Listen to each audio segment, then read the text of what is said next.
Hi, welcome. I am Vince Ricco, the Assistant Director of Communications and Systems at TC Next, which is the Career Resource and Professional Development Center at Teachers College, Columbia University, right here in the heart of New York City. The heart. I'm really excited to chat with you today about my deck, Telling Your Story in the Modern Job Market. It's like a roadmap for navigating a very quickly changing job market. A little background on me: I have a Bachelor in Musical Theater and a Master in International Business and Economics. I've had a number of roles in a few different industries, and my career path has been anything but straightforward. What we're finding, though, through research and the anecdotes of our own students and alumni, is that that is more and more common these days. So we're keeping that in mind with a lot of these materials. We used to think that being great at our jobs was enough. But the reality is it takes more than that to land an interview these days and excel in a new career path. There's a whole set of skills required for job acquisition that may have very little to do with your own expertise. It's a marketing game and sometimes just a numbers game. In the American job market, I'm going to be concentrating on that today, storytelling has become a huge game changer. It's not just about listing qualifications anymore. It's about weaving a narrative that speaks to employers and highlights your unique value, you. It's also about making the job posting and your written qualifications, so the job posting and your written qualifications, as symmetrical or as explicitly overlapping as possible. So I'm going to equip you with some tools for that as well. Finally, I would say some of this really depends on the industry, but in general, why storytelling? People want a connection. If they're going to spend the next year of their working life with you, or the next 10 years of their working life with you, they're looking for individuals with stories that reflect strengths and passions and the value that a candidate brings to the table. So telling your story can truly set you apart. Now, who would I recommend this webinar to? First of all, you. If you are a student affairs professional, then you, because you are supporting students who are current job seekers or pending or future job seekers. But you're also welcome to take this and do with it whatever you like. Knowledge is power. Give it to your spouse, or use it when you decide to leave your current institution and join us at Teachers College, Columbia.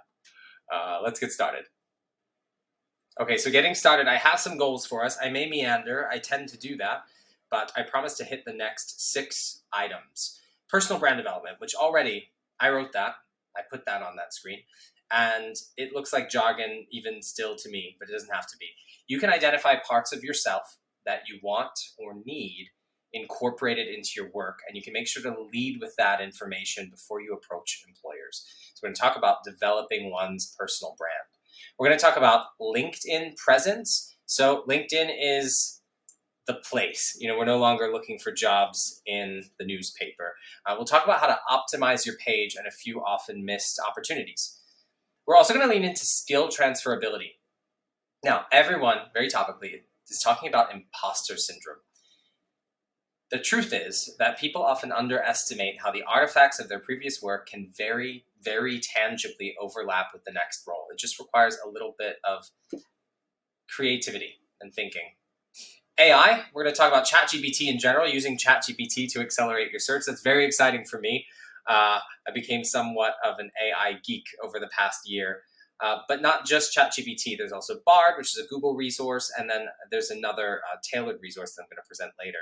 But basically, you can use AI to do a career exploration, to identify specific orgs that have overlapping values with yours, that may present the career trajectory that you're hoping to accomplish or to approach. You can use ChatGPT or other AI resources to curate your resume, to curate your cover letters. Careful with that, but you can. And then we're going to talk about ATS, which again may sound like jargon to you. Applicant tracking system, which is how your applications are electronically processed and what you can do to make sure that you and your submissions are being seen by a real recruiter, a real person. And then at the end, just Teal HQ, which is a new, very exciting resource that I have been recommending to students who need specific help on the fly. Basically, it's a computer software program. It exists in the cloud. and you can pair your resume and a job posting, and also use AI to optimize that overlap that I was talking about, and also use AI to help generate the cover letter. So we're going to get into all of this. It's going to be a bit of a whirlwind. Stay with me. Here we go. Who are you? Said the caterpillar. You're not your job.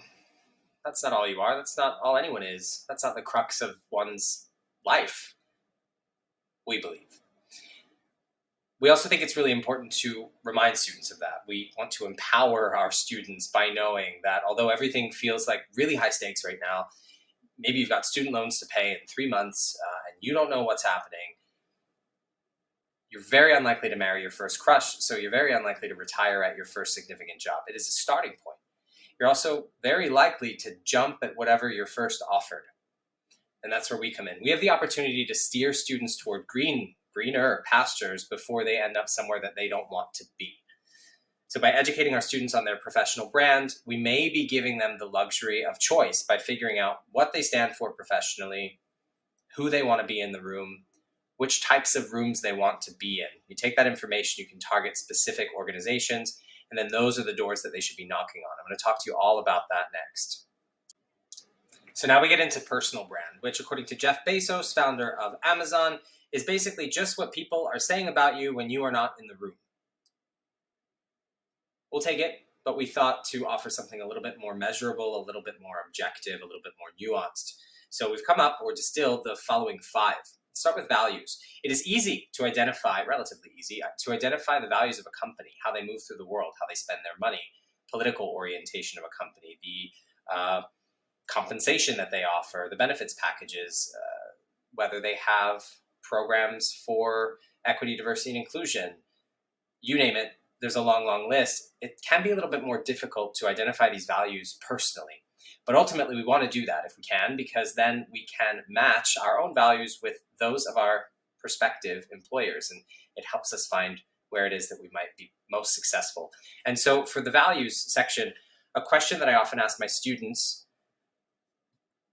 that I often once asked my students, is not what do you want to be when you grow up, but rather what are the problems in the world that you'd like to solve?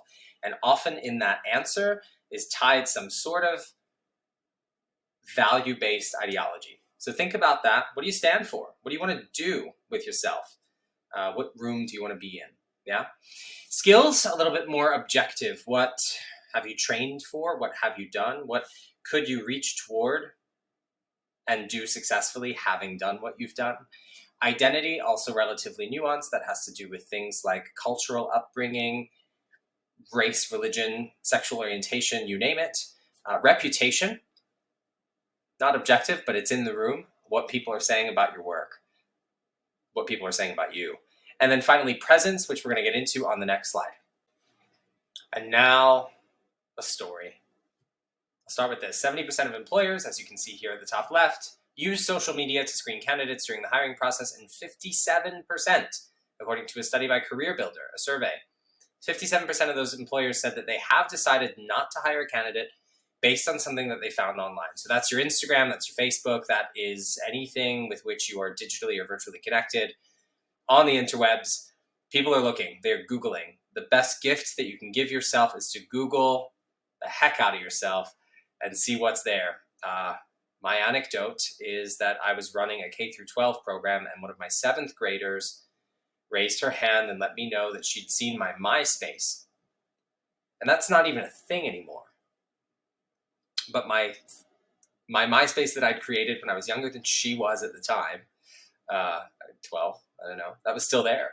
So go ahead and take a look. And if you do ever find the vestiges of an old you, or a you that you need to get rid of, so as not to embarrass yourself with prospective employers or partners, usually there's a way to get rid of stuff like that. But you definitely want to have a look, because all the world is indeed an actual stage. So when we talk about your professional presence, LinkedIn is really a great place to start. Consider it as a professional marketing hub for you. So your photo is likely up there. A lot of people don't fill in the background photo. That's a great place to put in either a photo of things that you are studying or working in, interests that you may have, or even just something in the background. For a while, I had just Teachers College back there just to decorate the page a little bit. Consider, and this is where we get into how your actual work competencies may have very little to do with the way you present yourself to prospective employers. Consider that it's a web page, it's a landing page, and so anything that attracts the eye, right? One missed opportunity that people often are guilty of, I suppose we could say, is just not completing their profile. Now, LinkedIn has done a great job to gamify it, so it will tell you that you're 10% in deficit, and so then you go ahead and complete the whole profile, put in your work history, your education history, and it also allows people to connect with you more easily and build your network. Networking is really important, much more than I expected.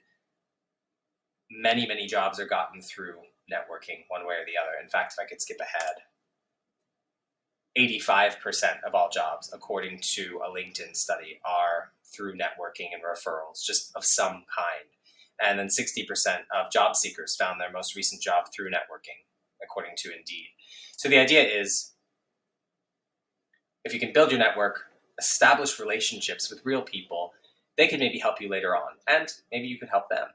Share or create valuable content, also a missed opportunity. Basically, anytime that you create, whether it's a carousel or some thoughtful post about the trajectory of your industry, anything like that, because all of LinkedIn's postings are processed through an algorithm, if you're speaking, sometimes you may not even be speaking well on a thing, but you'll still attract certain attention, and it's because of word matching.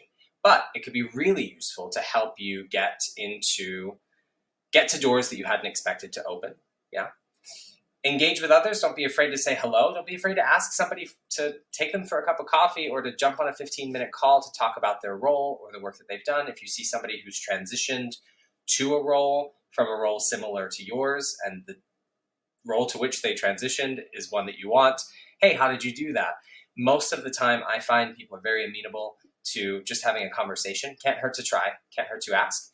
And then don't be afraid to put in your skills and endorsements for others, recommendations for others. So something I think is a very great practice is when I have previously wrapped up professional relationships, when appropriate, let the world know how great they were, yeah? And then they can actually use that to leverage their future in pursuing work. We're not going to spend too much time with LinkedIn because it is my inkling that most of the career services offices at any of the schools here present for this webinar are very well aware. But just as a quick checklist, I think these 6 items suffice. You better network. Okay, one final thing with LinkedIn and also with your resumes that I think could be of value. If you take a look at the metrics on the right, this little bullet, increased website traffic by 50%, generated 20 leads, and influencers within 6 months on board. So the idea is, if you can show the artifacts of your work in a very objective and measurable way, and you can make it time-based and not too lengthy, that's really great. That's great for your resume. That's great for your LinkedIn, because it shows results that you're actually capable of doing the type of work that the next role may be asking of you. And just for the sake of fun, I tied this into the fact that we've always been doing this. It's a tale as old as time. Here's an example from Homer's The Odyssey. He's bragging about having killed a Cyclops. And when he says it like that, I'm thinking, the next time I need a Cyclops killed, I'm going to call him, right? So there is, I'm being silly, but there is a linearity to all of this. This is how we process information. And so the most clear and explicit that you can be, the better.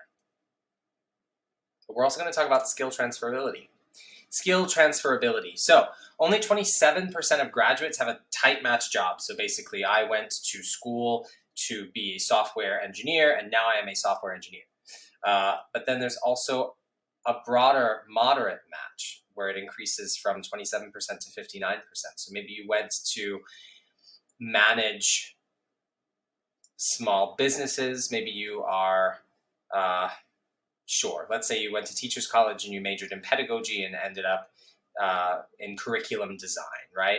So it depends, but the idea is, in any way that you can most explicitly discuss the successes that you've had and the background that you've had and make it very intuitively tied in to the job posting, the better off you're going to be.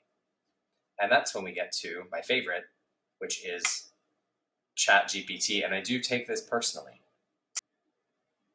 Okay, so I don't take it that personally, but I'd like to talk to you about it. And first, I thought rather than introducing ChatGPT as a concept, if you're not that familiar yet, or with generative AI in general, I thought I'd ask ChatGPT to speak for itself. So I asked it to speak to a fifth grade classroom and introduce itself. Hello, students and friends. I am ChatGPT and I'm an AI language model. Let me explain how I work. AI stands for artificial intelligence. It refers to machines or computer programs that can perform tasks that usually require human intelligence, such as language and understanding, decision-making, problem-solving. One type of AI is called chatbot, and that's what I am. My main task is to understand human language and respond to it in a way that makes sense. I use deep learning technique called neural networks to do this. Neural networks are a type of algorithm that tries to mimic the way our brains work. Sure. So to distill all of this and the way that I conceptualize it and use it for this type of work is basically consider it like a calculator for words and concepts. And that is remarkably beneficial when you're approaching matching your resume or curating an effective cover letter against a job posting. Like a calculator, your input and the quality of your input is going to heavily affect the output. So your prompts have to be clear, and they might require a bit of creativity. I've put a few here. I'm going to send you a job description resume. Can you optimize my resume for this job? Write resume bullets for insert job title here and include metric-based achievements. Or I'm going to send you a job description. What are the keywords for X at Y? But the sky is really the limit. I have used ChatGPT with students for career exploration. So as an example, tell the computer, I have been successful in the following previous roles. I was most motivated by these. My feedback from superiors were as follows. I was demotivated by this. I'm interested in these industries. These are my languages, core competencies, and values. Can you produce a list of prospective employers and job titles? And it does, right? So rather than doing that for real time, I'm inviting you to go ahead and give it a shot yourself and just mess around with it because it can be a lot of fun. You can also use it for cover letter drafting. Can you help me write a cover letter that highlights my relevant experience and skills for this job posting? Attached below is my resume. And this is when we talk about transferability of skills, because maybe something that's not entirely intuitive or obvious to you, the computer can make that neural network connection and go, right, if you've done this, you could certainly do this, and here's how we'll explain it. And so use that as a springboard. You know, one thing I will say is to be careful when it comes to producing anything with generative AI. So there's a couple of resources that you can use. Just give it a Google. One of my favorites is Copy Leaks if you're writing stories or even decks. If you are, so I'm in charge of a lot of social media and marketing stuff. You want to make sure that that's not reading as though it's been written by a computer. Although I'll say, as I study the advancement of artificial intelligence, I imagine much of this that I'm telling you now will already be obsolete in 6 months. But I think that this can be especially helpful for students. Now, with cover letter drafting, again, anytime you're generating copy, it's a shell. It'll do 60 to 70% of the work for you, but that 40 to 30% after is going to give it the actual polish that it needs and make it a viable submission. And then finally, we talk about questions and values. I'm applying for X at Y. What are some interview questions I should expect? Or I'm hoping to obtain the position of X at company which values this. Please list some companies for which, again, you suggest I might apply. And in this case, ChatGPT is great. You should know that ChatGPT's knowledge expires or stopped as of September of 2021. If you want something perfectly up to date, as in real time with access to the internet, then I recommend using Bard, B-A-R-D, and that's Google's similar product. it's a quick summary. I just think that the sky is really the limit when it comes to the use of ChatGPT. And when it comes to curating professional content, you really can't beat it until you do beat it with a superior product. But first, I'm going to talk to you about why you would need such a thing in the first place. So let's talk about the applicant tracking system. Now, again, I mentioned this before. This is essentially the way that your resume is being processed. And it so happens that 70% of resumes submitted through companies that use ATS, which is the bulk of companies, especially larger companies, because they have so many submissions to sort through, they don't get through. They don't get to a human. And the grind about this is that you might actually be perfectly suited for a job, but you're not using exactly the right verbiage. So here's a list of synonyms. A lot of these words are very, very similar.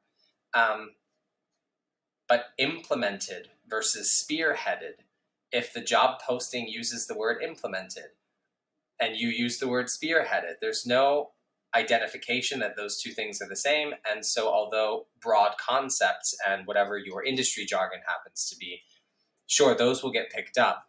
But the closer that your job posting matches the verbiage in your resume, or rather that your resume verbiage matches that of the job posting, the more likely you are to get through the applicant tracking system, the more likely you are to be seen by a human eye who will then invite you in for an interview.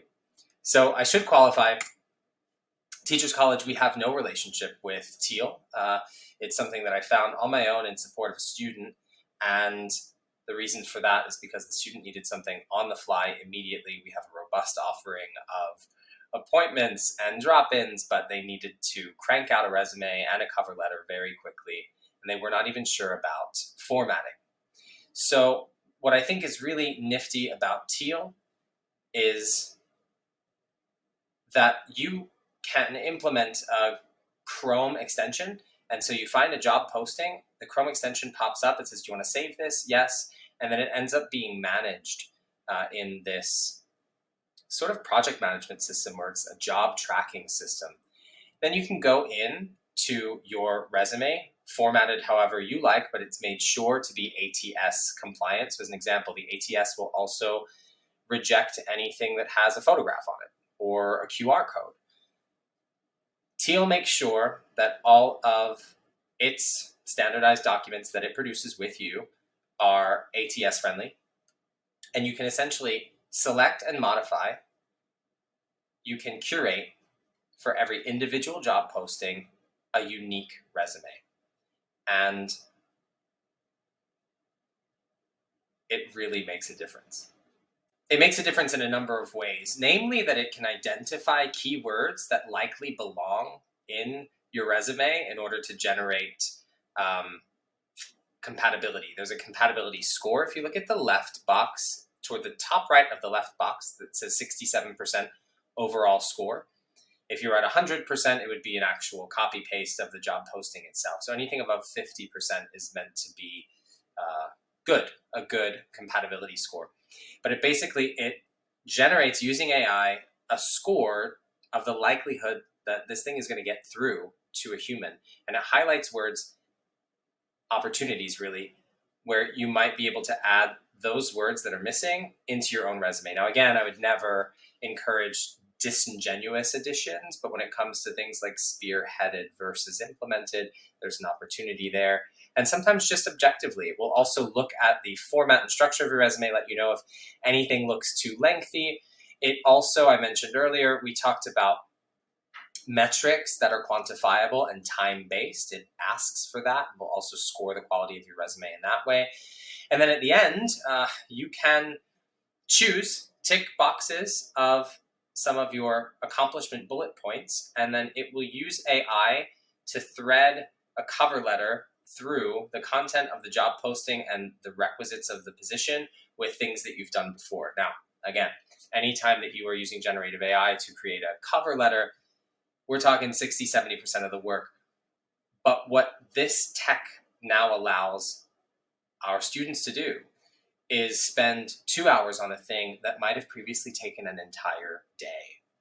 And I imagine, again, as I study the advancement of AI, not only will some of this be obsolete, but it will also be much more common knowledge. So right now, here and now, I think we have an especially hot opportunity to get our students ahead. And that is my TED Talk. Thank you all so much. I wish that we were here in person. I wish that we could play with software together, but we're still here at Teachers College. It's been a pleasure, and I hope to see you sometime in the future. Thank you.